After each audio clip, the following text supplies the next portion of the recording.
तर नमस्कार मित्रांनो, तर आजच्या व्हिडिओमध्ये मी तुम्हाला देणार आहे पॉलिटिकल बॅनर्स. तर मेथड एकदम सिंपल असणार आहे. फक्त तुम्हाला आपल्या डाउनलोड करण्यासाठी डिस्क्रिप्शन बॉक्समध्ये जायचं. डिस्क्रिप्शन बॉक्समध्ये तुम्हाला लिंक दिसेल, त्याच्यावर क्लिक करून तुम्ही डाउनलोड करू शकता. फर्स्ट लिंक असेल पेड, ज्यामध्ये तुम्ही बिना पासवर्डचे फाईल डाउनलोड करू शकता, आणि सेकंड असेल फ्री, त्यामध्ये तुम्ही ॲड्स पाहून तुम्ही डायरेक्ट डाउनलोड करू शकता. झिप फाईल एक्स्ट्रॅक्ट केल्यानंतर तुम्हाला फोटोशॉपमध्ये अशी आपली PSD फाईल ओपन करून घ्यायची. ओके, PSD फाईल ओपन केल्यानंतर तुम्हाला इथे खाली दिसेल BG. ओके, आता हा आपण बॅकग्राऊंड आहे आपला. ओके, तो आपण हाईड करून दाखवतो तुम्हाला. हा आपला बॅकग्राऊंड आहे.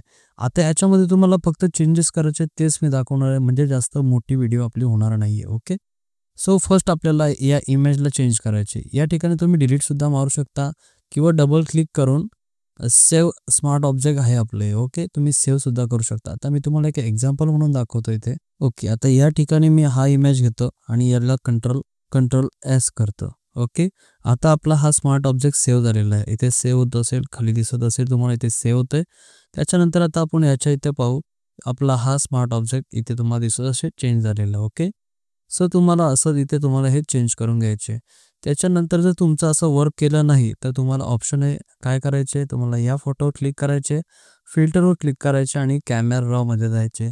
कॅमेरा रॉमध्ये केल्यानंतर मग तुम्हाला इथे याची ॲडजस्टमेंट करून घ्यायची. मी आता तुम्हाला प्रॉपर दाखवतो सर्व.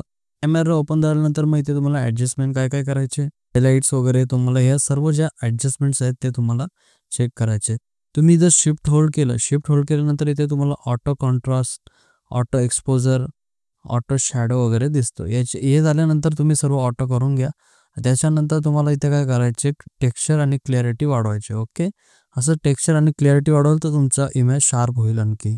आता इथे मी ऑलरेडी केलेलं आहे, तर मी करत नाही. इथे एसवर क्लिक करून स्टॉप करतो. ओके, त्यानंतर मग तुम्हाला इथे आता हे टेक्स्ट चेंज करायचे. आता हे टेक्स्ट का चेंज करायचे तुम्हाला, तुमचं फॉन्ट वगैरे इथं जर मिसिंग असेल, हा फॉन्ट आपला आहे देवनागरी. ओके, तुम्ही याला जर डबल क्लिक केलं तर तुम्हाला इथे दिसेल अनेक देवनागरी फॉन्ट आपला. इथे डबल क्लिक करून घ्या. हे बघा, अनेक देवनागरी बोल्ड फॉन्ट आहे. हे सर्व फॉन्ट तुम्हाला पेड फाईलमध्ये मिळतील. आणि हे सुद्धा इन्फिनिटीचा फॉन्ट आहे.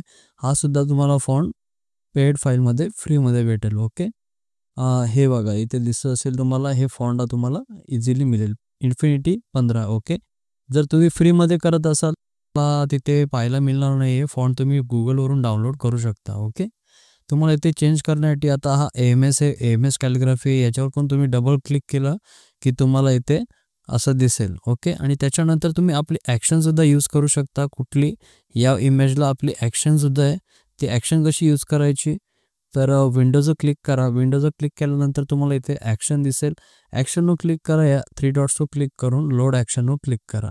लोड ॲक्शनवर क्लिक केल्यानंतर इथे तुम्हाला आपल्या भरपूर ॲक्शन्स पाहायला मिळतील. आता मी इथे तुम्हाला नाही दाखवत आहे. आपले HDR ॲक्शन आहे. ओके, ते HDR ॲक्शन प्ले केल्यानंतर तुमचा इमेज HDRमध्ये कन्वर्ट होतो.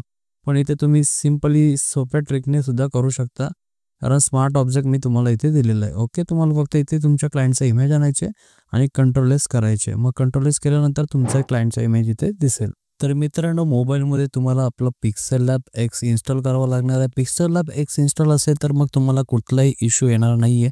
तर पिक्सेल लॅब X आपण आता ओपन करून दाखवतो मी तुम्हाला. इथे माय प्रोजेक्ट्सवर क्लिक करायची. तुम्हाला इथे .php क्लिक करून आपली झिप फाईल जी असेल, तुम्ही एक्स्ट्रॅक्ट जिथे केली असेल तिथे तुम्ही करू शकता, म्हणजे डायरेक्ट ॲड करू शकता. जर तुम्ही आपलं डायरेक्ट डाउनलोड करत असाल, म्हणजे पेड फाईलमधून डाउनलोड केलं असेल, तर तुम्हाला इथे डाउनलोड सेक्शनमध्येच दिसेल. ओके, म्हणजे तुम्हाला एक्स्ट्रॅक्ट वगैरे करावं लागत नाही. आता मी सिम्पली ओपन करून दाखवतो. आता इथे तुम्हाला काय काय चेंजेस करायचे आहेत ते मी क्लिअर सांगतो. ओके, तुम्हाला इथे दिसत असेल टेक्स्ट. हा टेक्स्ट तुम्हाला डबल क्लिक करून तुम्ही असं चेंज करू शकता. सिम्पली मराठी फॉन्ट वापरलेला आहे इथं मी, अनेक देवनागरी. ओके, जर हा फॉन्ट पण तुम्हाला इन्क्लूडच येईल. पण जर तुमच्याकडे नसेल तर तुम्ही गुगलवरून डाउनलोड करू शकता. हा सगळीकडे इझिली मिळतो. ओके, डबल क्लिक केल्यानंतर तुम्ही इथे कुठलाही टेक्स्ट चेंज करू शकता. आता विषय राहिला या इमेजचा. हा इमेज तुम्हाला इथे वाटत असेल ह्या इमेज इथे मॅच होत नाही आहे का, बिकॉज मी याला कलर ग्रेड केला नाही आहे, तुमच्यासाठी ठेवलं आहे मी. आता याला मी तुम्हाला मॅच करून दाखवणार आहे. ओके, सो आपण लाईटरूमचा यूज करून याला मॅच करून दाखवू. तर इथे मित्रांनो, तुम्हाला लाईटरूम आपलं ओपन करून घ्यायचं. तर मित्रांनो, तुम्ही आपलं पेड फाईलमधलं जर प्रिसेट वापरत असाल लाईटरूममध्ये, तर तुम्हाला इथे कुठलाच इश्यू येणार नाही. आता सिम्पली दाखवतो तुम्हाला. हा आपला पेड फाईलवाला इफेक्ट आहे. ओके, तो तुम्हाला इथे 3 डॉट्स दिसत असतील, याच्यावर क्लिक करून कॉपी सेटिंग्सवर क्लिक करायचे. कॉपी सेटिंग्सवर क्लिक केल्यानंतर इथे ओकेवर क्लिक करायचे. त्याच्यानंतर तुम्ही आपला जो क्लायंटचा इमेज आहे, आता मी तुम्हाला दाखवलेलं नाही कलर ग्रेड याच्यात काहीच केलं नव्हतं. तर आता याला मी कलर ग्रेड करून दाखवतो. तुम्हाला याच्यावर सिम्पली 3 डॉट्सवर क्लिक करायचे आणि पेस्ट सेटिंगवर क्लिक करायचे. तुम्हाला इथे दिसत असेल एकदम आपला इमेज रेडी झालेला. आता आपण इथं काय करू, शेअरवर क्लिक करून सेव्ह करून घेऊ. ओके, तुम्ही पाहिलं असेल आपण फक्त 2च मिनिटात आपण इथे चेंज केलं. ओके, सो आता याचा आपण रिप्लेस करू. याला रिसिलेक्टवर क्लिक करायचे, ते रिसिलेक्ट दिसत असेल, या रिसिलेक्टवर क्लिक केल्यानंतर मग तुमच्या क्लायंटचा इमेज इथे तुम्हाला येईल. ओके, सो याला मी बॅकग्राऊंड वगैरे रिमूव्ह करून बरोबर घेतलं आहे.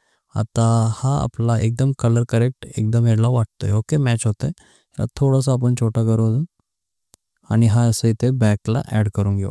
ओके, त्याच्यानंतर आपण याला अजून शॅडो देऊ, ड्रॉप शॅडो.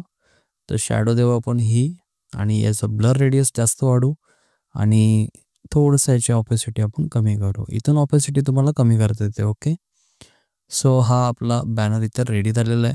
फक्त आता आपल्याला याचं काय चेंजेस करायचे, जर तुम्हाला पाठीमागची जे नगरपालिकेचं इमेज आहे हे चेंज करायचं असेल तर तुम्हाला काय करावं लागणार आहे, सिम्पली कलर फिल्टर्समध्ये जाऊन याचं सॅच्युरेशन डायरेक्ट -100 करून टाका.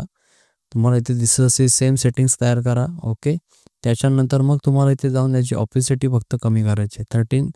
15 ते 13च्या आतच तुम्ही ठेवा, म्हणजे तुम्हाला परफेक्ट इथे ब्लेंड होईल इमेज. आता एवढं झाल्यानंतर मग तुम्हाला इथे सेव्ह करून घ्यायचे हा इमेज. तर 3 डॉट्सवर क्लिक करायचं, एक्सपोर्ट ॲजवर क्लिक करून सेव्ह टू गॅलरीवर क्लिक करून घ्या. आता आपला व्हिडिओ इथेच संपतो. नेक्स्ट व्हिडिओचा अपडेट भेटण्यासाठी आपल्या चॅनलला सबस्क्राईब करून घ्या.